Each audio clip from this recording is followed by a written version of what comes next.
సమాచారాన్ని కోర్టుకు సైతం సమర్పించారు. కోర్టు నుంచి కూడా ఇన్ఫాక్ట్ సైబరాబాద్ పోలీసులకు కూడా సమాచారం అందింది. సో తిరిగి ప్రభుత్వ భూమిని కాపాడాల్సిన బాధ్యత పోలీసులదే అంటూ కూడా ఆ కోర్టు తేల్చేసింది.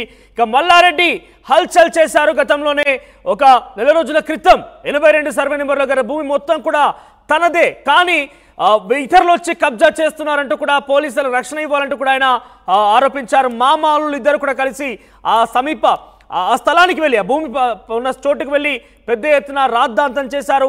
ఒక హల్చల్ వాతావరణం క్రియేట్ చేశారు. ఇక దొంగే దొంగ దొంగ అన్న చందంగా మల్లారెడ్డి భూమిని ఇతరులు కబ్జా చేస్తున్నారు, అధికార కాంగ్రెస్ పార్టీకి సంబంధించిన వ్యక్తుల హస్తం ఉందంటూ కూడా మల్లారెడ్డి ఆరోపించారు. ఎమ్మెల్యే ప్రభుత్వ వైపు అడ్లూరు లక్ష్మణ్ కుమార్ దీంట్లో చాలా కీలకంగా ఉన్నారంటూ కూడా చెప్పారు. ఇద్దరి మధ్య వాదోపాదనలు కూడా జరిగాయి, కౌంటర్ రీకౌంటర్ కూడా జరిగాయి.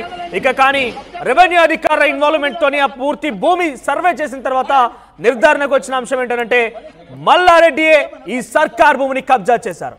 33 గుంటల సర్కార్ భూమిని, ప్రభుత్వ భూమిని మల్లారెడ్డి కబ్జా చేశారు.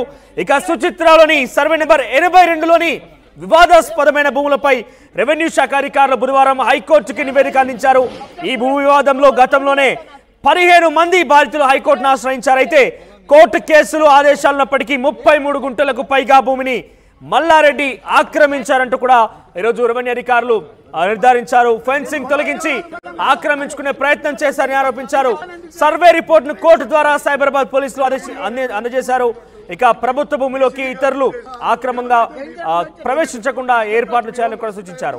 ఓవరాల్ గా మల్లారెడ్డి గతంలో చేసిన హల్చల్ అంతా ఇంత కాదు, మామూలు ఇద్దరు కూడా వెళ్ళి తన అంగబలంతో అక్కడ పూర్తి ఫెన్సింగ్ కూడా ధ్వంసం చేసే ప్రయత్నం చేశారు. ఇతరులు ఎవరో వచ్చి తమ భూమిని కబ్జా చేయబోయారంటూ కూడా వాళ్ళు పెద్ద ఎత్తున ఆరోపించారు. సో 100 మందికి పైగా వ్యక్తుల్ని అక్కడ తీసుకెళ్లి అక్కడటువంటి షీట్స్ మొత్తం తొలగించి ఇదంతా తమదే అంటూ కూడా బుకాయించే ప్రయత్నం చేశారు. మామ అల్లుళ్ళు ఇద్దరు కూడా పోలీసులతో తీవ్ర వాగ్వాదాన్ని దిగారు. తనకు ఎటువంటి అన్యాయం తెలియదు, నాకు చాలా పకడ్బందీగా భూమి నాది అంటూ కూడా తాను ఆధారాలు కూడా చూపిస్తా అంటూ కూడా చెప్పారు. మీరు ఆర్టీవీ స్క్రీన్ విజువల్స్ చూడొచ్చు. గతంలో ఈ సర్వే నెంబర్ మీద కొంత హల్చల్ చేస్తున్న నేపథ్యంలో మల్లారెడ్డి తర్వాత అల్లుడు రాజశేఖర్ రెడ్డి ఇద్దరు కూడా పోలీసులతోని ఏ రకమైన వాగ్వాదాన్ని దిగారో చూడొచ్చు. ఒక్కసారిగా 100 మందితో వచ్చి అక్కడ ఆ ఫెన్సింగ్ కూల్ చేశారు, అందరినీ భయభ్రాంతులకు గురి చేసిన పరిస్థితి. సో మల్లారెడ్డి ఇప్పుడు రెవెన్యూ అధికారుల సర్వేతో తేటతెల్లమైనది ఏంటంటే మల్లారెడ్డియే సర్కార్ భూమిని కబ్జా చేశారు. 33 గుంటల ప్రభుత్వ భూమిని మల్లారెడ్డి కబ్జా చేశారని నిర్ధారణమైంది. ఇక తిరిగి ప్రభుత్వం దాన్ని జప్తు చేసుకునే ప్రయత్నం చేస్తోంది. పోలీసు అధికారులు ఇప్పటికే రంగంలోకి కూడా దిగారు. ఒకసారి దీనికి సంబంధించి మరింత సమాచారం ప్రతినిధి మధు లైవ్ ద్వారా అందిస్తారు. మధు, సో గతంలో వివాదాస్పదమైనటువంటి భూమికి సంబంధించి మల్లారెడ్డి తనదే, కానీ ఇతరులు వచ్చి కబ్జా పెట్టారు, దానిలో అధికార కాంగ్రెస్ పార్టీ ప్రమేయం ఉందంటూ కూడా ఆరోపించారు. కానీ రెవెన్యూ అధికారులకు సంబంధించి ఈరోజు సర్వే చేసిన తర్వాత అసలు విషయం బయటకు వచ్చింది. సో నెక్స్ట్ అప్డేట్స్ ఏంటి, ఏ రకంగా చర్యలు ఉండబోతున్నాయి మల్లారెడ్డి మీద? తారీఖు రోజున మల్లారెడ్డికి సంబంధించినటువంటి ఆధీనంలో ఉన్నటువంటి భూమిలో, అంటే మల్లారెడ్డి ఆయన అల్లుడు రాజశేఖర్ రెడ్డి వాళ్ళ ఆధీనంలో ఉన్నటువంటి భూమిలోకి శ్రీనివాస్ రెడ్డి తర్వాత ఇంకా కొంతమంది మొత్తం 15 మందికి సంబంధించినటువంటి టీం ఎంటర్ అయ్యారు అనేటువంటిది పోలీస్ కంప్లైంట్ చేశారు. భారీగా వివాదమైంది. ఇష్యూ అంతా కూడా రాష్ట్ర వ్యాప్తంగా సంచలనంగా మారింది. ఎందుకంటే గతంలోనే మల్లారెడ్డికి సంబంధించినటువంటి భూ వివాదాలు కొనసాగుతుండడం, కాలేజీలో అక్రమ కట్టడాలు కట్టాడని, తర్వాత ప్రభుత్వ సంబంధించినటువంటి భూములను కాలేజీలో భాగం చేసుకున్నాడని చెప్పేసి రెవెన్యూ అధికారులు వెళ్లారు. అక్కడ కూల్చివేతలు చేశారు మేడ్చల్ జిల్లా కలెక్టర్ ఆదేశాల మేరకు. సో వాటి సంబంధించినటువంటి వార్త ఉండగానే సుచిత్రలో ఉన్నటువంటి ఈ భూమి తెరపైకి వచ్చింది. సర్వే నెంబర్ 82లో ఉన్నటువంటి భూమి తమదే అంటూ కొద్దిమంది రావడం జరిగింది. అక్కడ మొత్తం 1 ఎకరా 11 గుంటలు సంబంధించినటువంటి భూమి మేము కొనుగోలు చేశాము. ఒక్కొక్కరికి 15 మంది 400 గజాలు మాది. సో అది మల్లారెడ్డి స్వాధీనం చేసుకున్నారు. ప్రభుత్వంలో ఉన్నప్పుడు మమ్మల్ని సర్వే చేయించనివ్వలేదు, ఎన్నిసార్లు విజ్ఞప్తి చేసినా కూడా అప్పుడు ఉన్నటువంటి కేటీఆర్ దృష్టికి తీసుకెళ్ళినా కూడా కేటీఆర్ కూడా ఈ సమస్యను పరిష్కరించుకోవాల్సిందిగా మల్లారెడ్డికి సూచన చేసినప్పటికీ కూడా ఈ సమస్యను పరిష్కరించలేకపోయారు. సో వీటన్నిటిపైన వాళ్ళు అనేక సార్లు సర్వే చేయించే ప్రయత్నం చేసినా ఒప్పుకోలేదు మల్లారెడ్డి అప్పుడు అనేటువంటిది వాళ్ళ వెర్షన్. సో వాళ్ళంతా మొత్తానికి వివాదమైన తర్వాత వాళ్ళు మల్లారెడ్డి ఆధీనంలో ఉన్నటువంటి రాజశేఖర రెడ్డి ఆధీనంలో ఉన్నటువంటి భూములకి అర్ధరాత్రి పూట ఎంట్రీ అయ్యారు. సీసీటీవీ ఫుటేజ్ కెమెరాలను కట్ చేశారు, లోపలికి వెళ్లారు, ఫెన్సింగ్ వేసుకున్నారు. లోపల మధ్యలో రేకులతో వాళ్ళ భూమికి సంబంధించినటువంటి ఏదైతే హద్దులు ఉన్నాయో హద్దు దగ్గర మేము ఫెన్సింగ్ వేసుకున్నాం అనేటువంటిది వాళ్ళు వాళ్ళ వెర్షన్ చెప్పే ప్రయత్నం చేశారు పోలీసులకు. సో పోలీస్ స్టేషన్ జరిగింది, మల్లారెడ్డిని పోలీసులు అరెస్ట్ చేశారు, ఇరు వర్గాలను పోలీస్ స్టేషన్ తీసుకుపోయారు. చాలా పెద్ద వివాదమైంది. ఎట్టకేలకి ఇప్పుడు కోర్టు ఇంజెక్షన్ ఆర్డర్ ద్వారా కోర్టు ఇచ్చినటువంటి ఇంజెక్షన్ ఆర్డర్ తోటి సర్వే చేయించారు. ఆ సర్వేలో చాలా స్పష్టంగా 33 గుంటలు అది మల్లారెడ్డి భూమి కాదు అని తేల్చడంతో ప్రస్తుతం అతర ఎక్స్ పార్టీ ఆయనకు ఎవరైతే మల్లారెడ్డికి ఎక్స్ పార్టీ ఉన్నారో 15 మంది వాళ్ళంతా సంతోషం వ్యక్తం చేస్తా ఉన్నారు. మేము గతం నుంచి చెప్తా ఉన్నాం, సర్వే చేస్తే మా భూమి మాకు తేలుతుంది అనేటువంటిది వాళ్ళు సంతోషం వ్యక్తం చేస్తా ఉన్నారు. శ్రీనివాస్ రెడ్డి తర్వాత దీంట్లో కాంగ్రెస్ ఎమ్మెల్యే అడ్లూరి లక్ష్మణ్ కూడా ఉన్నారు. సో వీళ్ళందరూ మొత్తం 15 మంది పార్టీ ఉన్నాం. మేము భూమి కొనుగోలు చేస్తాం ఆ సమయంలోనే. కావాలని ఆ సర్వే చేయించకుండా ఇన్ని రోజులు డిలే చేయించి అధికారాన్ని అడ్డుకు పెట్టుకొని మల్లారెడ్డి మమ్మల్ని మోసం చేశారు. ఎట్టకేలకు ఇప్పుడు సర్వే చేసిన తర్వాత కోర్టు ఇచ్చినటువంటి తీర్పుతో మేము చాలా సంతోషంగా ఉన్నామని చెప్పే ప్రయత్నం చేస్తా ఉన్నారు. తమ వద్ద కూడా అన్ని భూపత్రాలు ఉన్నాయని వాళ్ళు చెప్తా ఉన్నారు. అసలు టోటల్ భూమికి సంబంధించినటువంటి మొత్తం పత్రాలు నా దగ్గర కూడా ఉన్నాయి అనేటువంటిది మల్లారెడ్డి తర్వాత రాజశేఖర్ రెడ్డి మల్కాజ్గిరి ఎమ్మెల్యే ఆయన కూడా క్లెయిమ్ చేస్తా ఉన్నారు. సో మొత్తానికి ఇప్పుడు కోర్టు తీర్పుతో ఇదొక సర్వే చేసినటువంటి ఈ 82 సర్వే చేసినటువంటి 82 సర్వే నెంబర్ లో చేసినటువంటి ఈ ప్రభుత్వ సర్వేతో 33 గుంటలు మల్లారెడ్డిది కాదని తేలింది.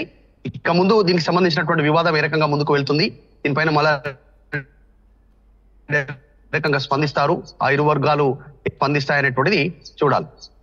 రైట్ మధు, మల్లారెడ్డి మీద ఎటువంటి యాక్షన్ తీసుకునే అవకాశం? ఎందుకంటే గతంలో కూడా సర్కార్ భూముల్లోనే ఆయన కట్టడాలు నిర్మించారని చాలా స్పష్టంగా కూల్చోవడం జరిగింది ప్రభుత్వం వచ్చిన తర్వాత.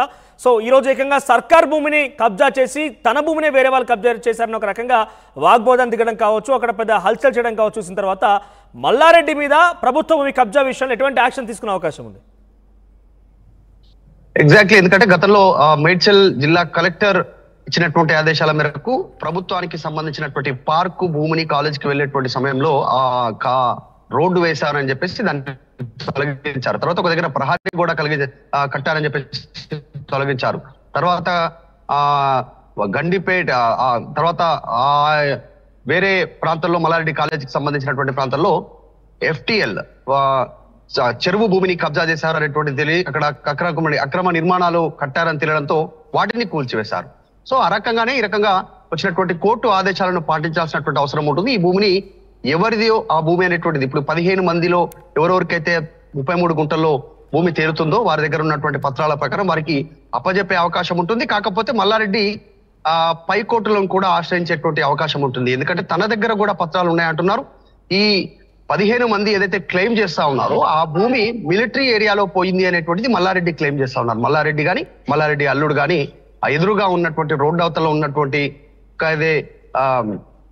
డిఫెన్స్ కి సంబంధించినటువంటి వాళ్ళు సెంట్రల్ డిఫెన్స్ వాళ్ళు స్వాధీనం చేసుకున్నటువంటి భూమిలోకి వాళ్ళ భూమి వెళ్ళింది, వాళ్ళకి నష్టపరిహారం కూడా అందింది.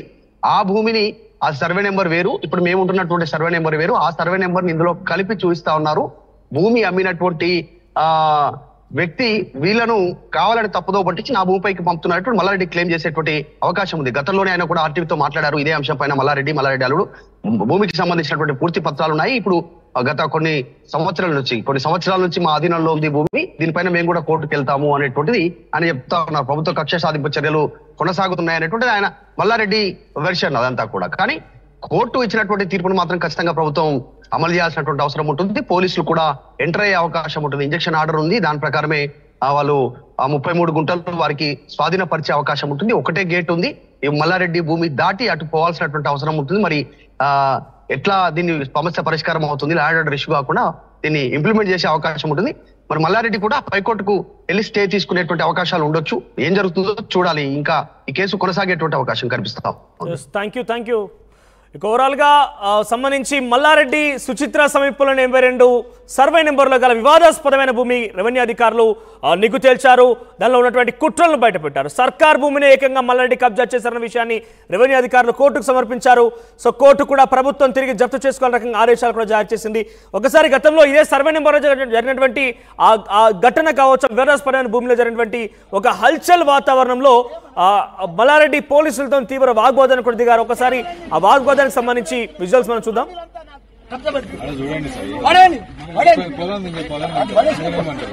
ఏమనకు 5 నిమిషాలు పిల్లలు అంట పంపించాం నేను గొడవ ఏం కాదు, మనం కాదు. ఎందుకు వస్తా? నీకు వచ్చినాం వీడియో ఎవిడెన్స్ కూడా ఉంది నట్టు డీసీపీ గారు కూడా చేసి పోలీస్ చెప్పి కూడా డీసీపీ గారు మీ వాళ్ళు రెస్పెక్ట్ అయ్యారు చెప్పినాం ఆయనకు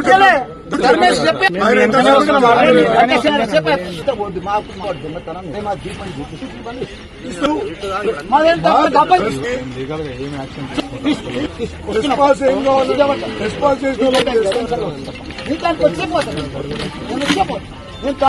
నేను మంత్రిగా ఇక ఒకే ప్రహారీ గోడల మధ్య ఈ రెండు భూములు కూడా వివరాస్పదమైన సర్వే నెంబర్ ఉంది. అయితే ఇక్కడ ప్రత్యర్థి మల్లారెడ్డికి సంబంధించిన ప్రత్యర్థులకు సంబంధించి శ్రీనివాస్ రెడ్డితో పాటుగా ఒక 15 మంది వ్యక్తులు ఉన్నారు. అందరూ కూడా ఎకరం 11 గుంటల భూమిని కొనుగోలు చేశారు. కానీ గతంలో అధికార అండబలంతో మల్లారెడ్డి దాన్ని తన ఆధీనంలోకి తీసుకున్నారు. సో పూర్తిగా తనకు సంబంధించిన ఇప్పుడు బయటపడినటువంటి 29 గుంటలు, సర్కార్ భూమి 33 గుంటలు, దీంతో పాటుగా ఎకరం 11 గుంటలు అన్నీ కూడా ఒకే ప్రహారీలో ఉన్నాయి. సో ఇదంతా కూడా మల్లారెడ్డి ఆధీనం పరుచుకున్నాడు, తన అర్ధ బలంతో ఆయన ఆధీనపరుచుకున్నారనేది శ్రీనివాస్ రెడ్డి పర్సన్ సంబంధించినటువంటి వాళ్ళ 15 మంది వ్యక్తుల యొక్క వర్షన్. సో అయితే మల్లారెడ్డికి సంబంధించినటువంటి ప్రభుత్వం అంటే కేసీఆర్ ప్రభుత్వం వెళ్ళంగానే మల్లారెడ్డికి సంబంధించి పవర్ కూడా తగ్గిపోయింది. సో కొంత న్యాయం జరుగుతున్న ఆలోచనతో అందరూ కూడా ఆ భూమిని తిరిగి వాళ్ళు స్వాధీనం చేసుకుని తమ భూమిలోకి తాము వచ్చిన నేపథ్యంలోనే పెద్ద ఎత్తున వాగ్వాదం జరిగింది అనేది తెలుస్తోంది. ఇందుకు సంబంధించి కోర్టు కూడా ఇన్వాల్వ్ అయింది. కోర్టు కూడా ఇంజక్షన్ ఆర్డర్ జారీ చేసి రెవెన్యూ అధికారులతో సర్వే చేయించింది. సర్వేలో అసలు విషయం బయటపడింది. సో మల్లారెడ్డి కేవలం ఉన్నది 29 గుంటలు మాత్రమే, 33 గుంటలు సర్కార్ భూమిని మల్లారెడ్డి కబ్జా చేశారు. తిరిగి ఎకరం 11 గుంటలు ఏదైతే ఈ ప్రత్యర్థులకు సంబంధించి శ్రీనివాస్ రెడ్డి అండ్ టీం 15 మంది ఉన్నారు వాళ్ళకి ఇవ్వాల్సిందిగా కొంత వాళ్ళు ఆశాభావం వ్యక్తం చేస్తున్నారు. కొంత సంతోషకరంగా